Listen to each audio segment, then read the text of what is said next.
गोंदिया जिल्ह्याच्या अर्जुनी मोरगाव तालुक्यातील गोठणगाव वनपरिक्षेत्रातील वडेगाव बंद्या या परिसरात 32 रानटी हत्तींचा कळप मागील 11 मार्चपासून आलाय। या रानटी हत्तींच्या कळपानं परिसरातील शेतकऱ्यांच्या मका, धान, भाजीपाला पायदळी तुडवत पिकांचं मोठ्या प्रमाणात नुकसान केले। याची पाहणी काँग्रेसचे आमदार नानाभाऊ पटोले यांनी केली असता त्यांनी शासनाला म्हटलं आहे की या ठिकाणी जे नुकसान झाले त्याची सरसकट नुकसान भरपाई देण्यात यावी व 50,000 रुपयांची मर्यादा आहे ती काढून त्यात विशेष बाब म्हणून वाढ करावी असं वनमंत्री गणेश नाईक यांना फोनवरून आमदार नानाभाऊ पटोले यांनी केली। तर सोमवारी सगळ्या घटनेची माहिती विधानसभेत मांडू तसेच हत्तीचे कळप पुन्हा इकडे येऊ नये यासाठी शासनानं उपाययोजना करून बंदोबस्त करावा व शेतकऱ्यांचे पुन्हा नुकसान होणार नाही याची खबरदारी घ्यावी। वन विभागानं परिसरात गस्त वाढवलं असून ड्रोनच्या मदतीनं हत्तीच्या हालचालींवर लक्ष ठेवून आहे। यावेळी काँग्रेसचे तालुकाध्यक्ष घनश्याम धामट, पंचायत समिती सदस्य फुलचंद बागडेरिया, सरपंच घनश्याम शहारे, वन विभागाचे अधिकारी व कर्मचारी तसेच शेतकरी उपस्थित होते। मोरगाव अर्जुनी तालुक्यातील वडेगाव बंद्या आणि या परिसरातील मका, धान, मिरची, भाजीपाला हत्तीच्या कळपामुळे मोठ्या प्रमाणात त्या ठिकाणी नुकसान झालं। जवळपास 32 हत्ती या ठिकाणी गेल्या 11 तारखेपासून मुक्कामान आहे।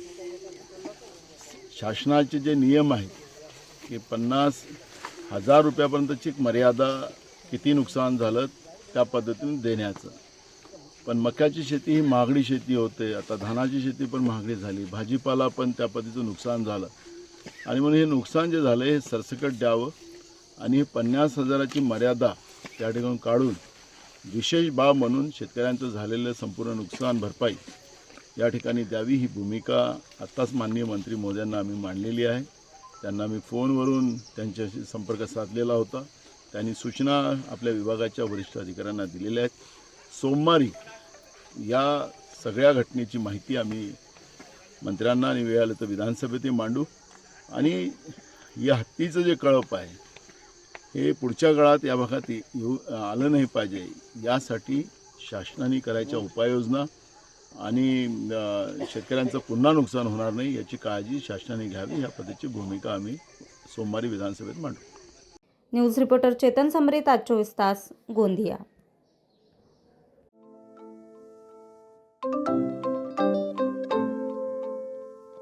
नवनवीन आणि ताज्या घडामोडींसाठी आज 24 तास सबस्क्राईब करा। त्याचबरोबर बेल आयकॉनवर क्लिक करा आणि मिळवा आमच्या बातम्यांच्या नोटिफिकेशन्स। तसेच आज 24 तासची प्रत्येक बातमी आपल्याला कशी वाटली हे कळवा, लाईक करून, कमेंट करून आणि आमच्या बातम्या शेअर सुद्धा करा।